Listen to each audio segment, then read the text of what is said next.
සාදරයෙන් පිළිගන්නවා Edu FM YouTube channel එක. ඉතින් මේ වීඩියෝ එකේ අපි කතා කරන්න යන්නේ ශ්‍රී ලාංකේය මාක්ස්වාද ලෙනින්වාදී දේශපාලන ක්‍රියාකාරකයෙකු, විප්ලවවාදියෙකු සහ ජනතා විමුක්ති පෙරමුණේ නිර්මාතෘවරයා වන රෝහණ විජේවීර මහත්මයා ගැන. ඉතින් මේ වීඩියෝ එකේ අන්තිම තත්පර වෙනකන් රැඳිලා ඉන්න කියලා මතක් කරන ගම අපි යනවා වීඩියෝ එකට. පටබැඳිගේ දොන් ජිනදාස නන්දසිරි විජේවීර 1943 ජූලි 14 වන දින උපත ලබා තිබෙනවා. ඔහුගේ පියා ඇන්ඩ්‍රියස් විජේවීර වූ අතර මව නාසි නෝනා වික්‍රම කළුතොට යන අය. පවුලේ වැඩිමලා වූ ඔහුට බාල සහෝදරයෙක් සහ සහෝදරියක් සිටියා. කුඩා ව්‍යාපාරයක් පවත්වාගෙන ගිය විජේවීරගේ පියා ලංකා කමියුනිස්ට් පක්ෂයේ ක්‍රියාකාරී සමාජිකයෙකු වුණා. රෝහණ විජේවීර 1947 සිට 1953 දක්වා කෝට්ටේගොඩ ගොඩඋඩ රජයේ පාසලෙන් ප්‍රාථමික අධ්‍යාපනය ලැබූ අතර 1954 දී ගොඩඋඩ රජයේ පාසලට ඇතුළත් වුණා. අපස සාමාන්‍ය පෙළ විභාගය සඳහා අම්බලන්ගොඩ ධර්මාශෝක විද්‍යාලයට ඇතුළත් වූ ඔහු විභාගය හොඳින් සමත් වුණා. නමුත් පවුලේ තිබූ ආර්ථික තත්ත්වය මත ඔහු තම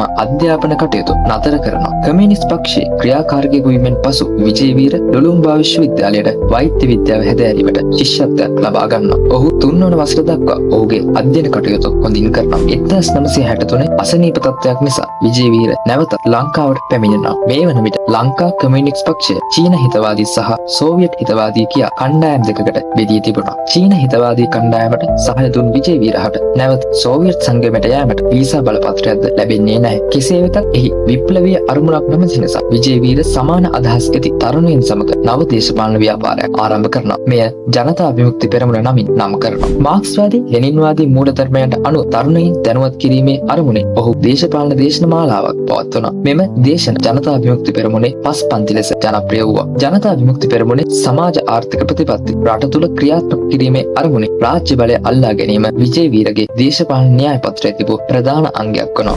1970 ගණන් වන විට විජේවීර සහ ජනතා විමුක්ති පෙරමුණේ සිටියේ සන්නද්ධ අරගල සමාජවාදී විප්ලවයකට වඩාත්ම සුදුසු මාර්ගය බව විශ්වාස කළ තරුණයන් පිරිස. 1971 අප්‍රේල් මාසයේ JVP විසින් සන්නද්ධ ප්‍රහාරයක් මෙහෙය වූ අතර එය අගමැතිනි සිරිමාව බණ්ඩාරනායකගේ රජය යටතේ තිබූ ලංකා ඩොමිනියන් බලය පෙරලා දැමීමට උත්සාහයක් ගත්. අප්‍රේල් සන්නද්ධ ප්‍රහාරය එල්ලවීමට පෙර විජේවීරව අත්අඩංගුවට ගන්නවා. CJC වෙත රැගෙන යාමෙන් පසු විජේවීරහට ජීවිතාන්තය දක්වා සිරදඬුවම් නියම කරනවා. අභියාචනාවක් මත පසුව දඬුවම වසර 20ක බරපතල සිරදඬුවමක් දක්වා අඩු කරනවා. 1971 මැතිවරණය එක්සත් ජාතික පක්ෂය ජයග්‍රහණය කිරීමත් සමග විජේවීරයන්ට නිදහස ලැබෙනවා. 1987 දී ජනතා විමුක්ති පෙරමුණ දෙවන කැරැල්ලත් දියත් කර ඇති අතර 1971 මෙන් මෙය විවෘත කැරැල්ලක් නොව කඩාකප්පල්කාරී ක්‍රියා, ඝාතන, වැටලීම් සහ හමුදා සිවිල් ඉලක්ක වෙත ප්‍රහාර එල්ල කිරීම සමග අඩු තීව්‍රතාවකින් යුත් ගැටුමක් වූවා. JVP විසින් මෙහෙවන ලද කැරැලි පිළිබඳව මේ වීඩියෝ එකෙන් වැඩි කතා කිරීමට බලාපොරොත්තුවක් නැහැ. මොකද